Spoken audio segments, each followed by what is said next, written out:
স্বামীর সাথে নাফরমানি করে তাদেরকে বলতে চাইব, বোন, এখন হয়তো বুঝতে পারোনি যে তোমার স্বামী আছে, তাই তার মর্যাদা দিতে পারো না।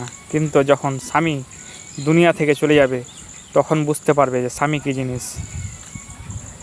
তাই বলি, স্বামী এখন আছে, কখন থাকবে না। তাই স্বামীর সাথে নাফরমানি করিও না। স্বামী তোমার আসল সম্পদ।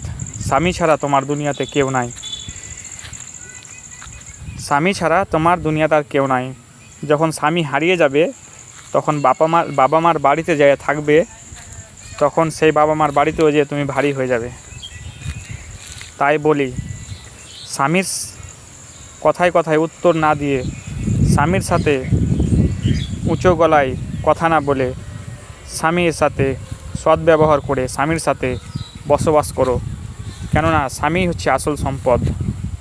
যেই মহিলার স্বামী নাই সেই মহিলাকে একবার জিজ্ঞাসা করে দেখো যে তার কী দুনিয়াতে আছে আর নাই, তার কী হারিয়েছে, সে কি হারিয়েছে একবার জিজ্ঞাসা করে দেখবে যে স্বামী কী জিনিস।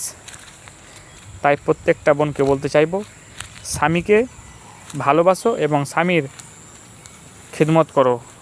তাতে আল্লাহ খুশি থাকবেন আর আপনিও খুশি থাকবেন, আর আপনার আখিরাতও ভালো থাকবে। আসসালামু আলাইকুম।